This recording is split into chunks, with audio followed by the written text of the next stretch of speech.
Welcome back mga kabayan sa aming channel. Welcome back sa Happy Moto Vlog. Ako po si Moises at ito po si Happy. Salamat po sa panonood sa aming vlog, video, YouTube at suporta po sa aming channel. Maraming salamat mga kabayan. Sobrang na-appreciate po namin kayo. Thank you po na maraming mga kabayan. So ngayong araw na to, sama po kayo. Another joyride ang gagawin natin, na sana mag-enjoy kayo sa joyride natin mga kabayan. Ayan. Wala tayong destination, wala tayong point of destination mga kabayan. Magdadrive lang tayo. Katulad po ng dating vlog natin, 30 minutes tayo magbi-video. Yan. And hopefully umabot tayo sa 30 minutes. Yung one time, para nag-over tayo ng 30. Pero okay lang, kinaya naman, kinaya. So ngayon, try natin. Hopefully kayanin to ng 30 minutes or less mga kabayan. Kasi pag mas matagal sa 30 minutes, baka medyo naiinip na kayo, nakakainip na. Yan, oh, ganda oh. Walaan nyo mga kabayan, is this sunrise or sunset? Yeah.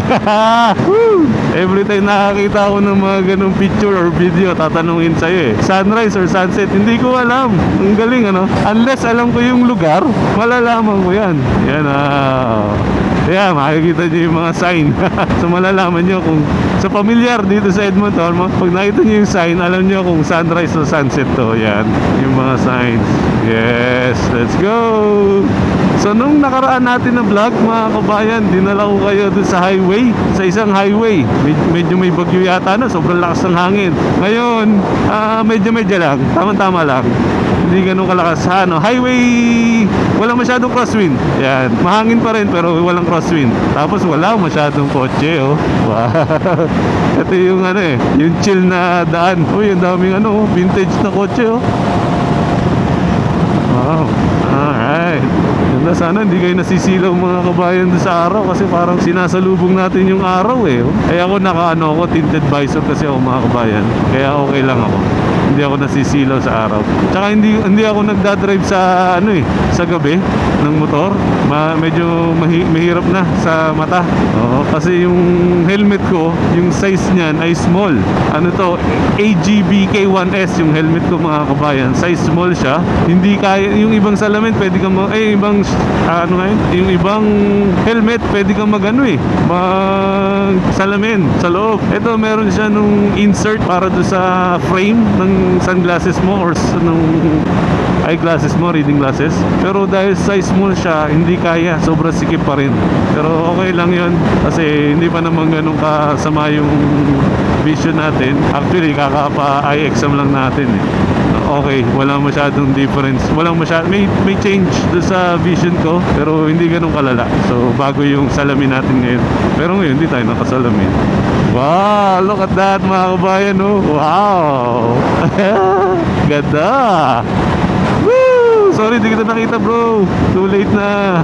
Sa mga katulad ko po na gustong mag-jump from one lower cc motorcycles like 125 motorcycle or 125cc all the way to super sports bike, mga 600, yung mga Kawasaki ZX6R 636, yung Gixxer 600, Gixxer 750, ano pa ba? Wala na kasing R6 sayang. Mga Ducati V2, yung mga yon. Ang advice ko po mga kabayan sa mga katulad ko na gusto agad rumekta sa super sports bike, yung lahat ng alam nyo po sa pangmumotor, mag back to zero po kayo mga kabayan. Pag-aralan nyo yung motor na bibilhin nyo as if hindi kayo marunong magmotor.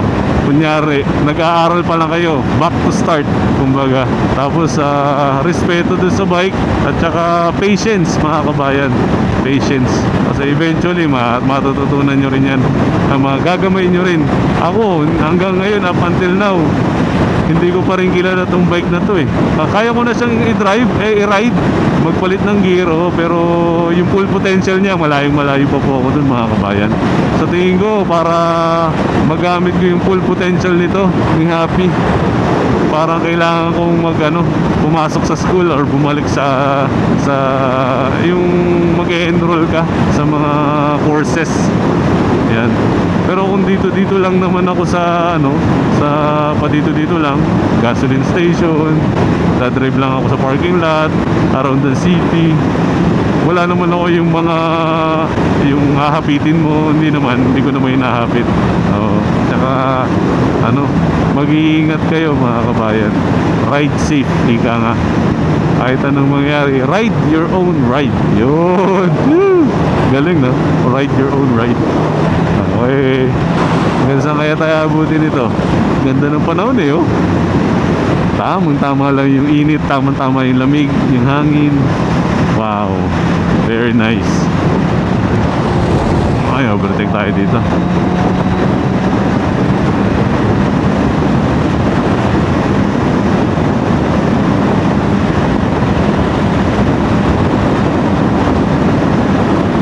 Buti hindi katulad nung isang joyride natin mga kabayan. Yung huling joyride natin, grabe yung mga sasakyan, mabilis pa sa speed limit. As in, ang takbo 100 or 1, mabilis pa sa 1. Grabe. Oo, kaya talagang mag-iingat ngayon tama niyo naman lahat nasunod. Ito masarap mag-drive, lahat nasunod sa speed di ba? Palalo, para talagang legit na chill ride lang, chill lang tayo, di ba? Walang pressure. Alright, okay. Si nanay nakatingin sa atin Bakit kaya? Siguro sabi si nanay nakasakay doon sa Toyota Corolla. Sabi niya siguro, sino kaya kinakausap dito? Hindi niya alam, kayo kausap ko. Ay, naku, si nanay talaga. Teka, paano niya nalaman na may kausap ako? Naka-helmet ako. Imagination ko lang. Yun wow. So kanina nandun tayo sa open field lang kanina. Okay, nandito na tayo sa Spruce Grove or Spruce Grove na tayo mga kabayan. Di ba? Panalo. Ayun papatiin natin to. Sir, bumati ka naman please. Yes.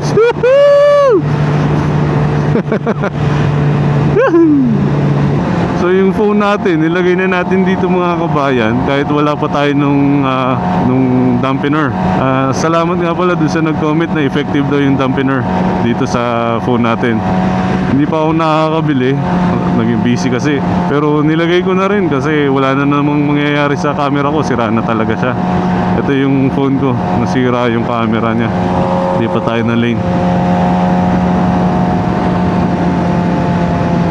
Yung chain nga pala nito, kailangan ko na rin linisin mga kabayan, kasi ang dumi na, kailangan na linisin.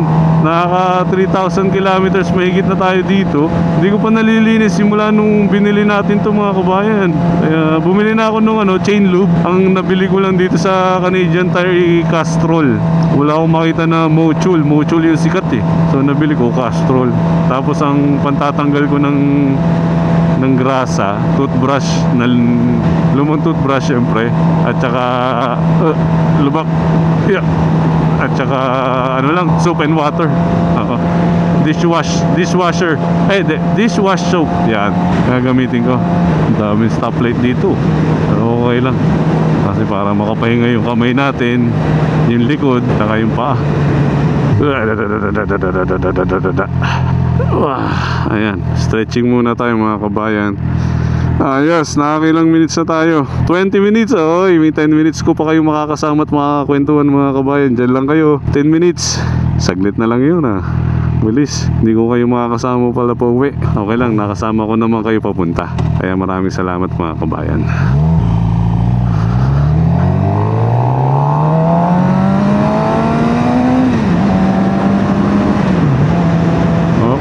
Over 60 lang, 60 lang tayo, 60. Dito na siguro ako liligo mga kabayan.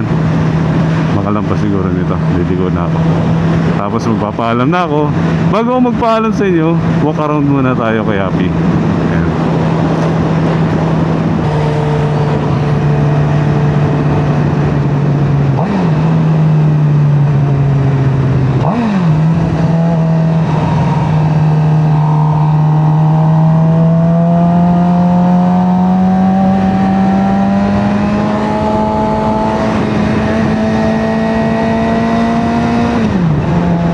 dinaretso ko to, highway na to eh.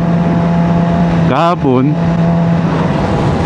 yung huling vlog natin, dito tayo ito yung naging starting point natin mga kabayan. Dito sa paparadahan natin ngayon, kung saan tayo titigil at kung saan ako magpapaalam sa inyo. Ayan, dito tayo starting point natin nung huling vlog natin. Yan dyan. Tapos dumaretso tayo sa medyo city, so may Anthony Henday na ang lakas ng hangin at ang bilis pa ng mga sasakyan.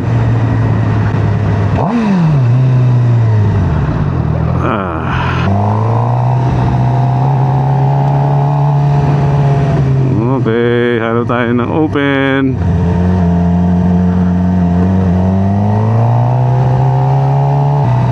Yan, dun tayo sa dulo. Dun tayo sa dulo. Alright. Bago isip pa. Dito tayo. Yan. Yan, no. Ayun, sakto sa gitna.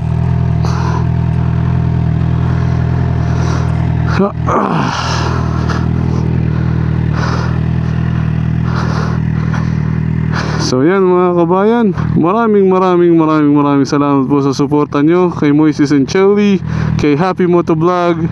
Salamat po, hindi kayo nagsasawang panoorin kami. Si Mami Bochi, si Kuya Noah, si Baby Zion, at ako po, at ang ating bagong addition sa family, si Happy. Maraming salamat mga kabayan. Sobrang na-appreciate po namin kayo. Thank you po. Thank you. And sa mga bago pong aming viewers, don't forget to like, share, subscribe at i-click po ang bell button para lagi kayong updated sa aming mga bagong vlog. So paano? Hihintayin namin kayo sa susunod na vlog. Bye!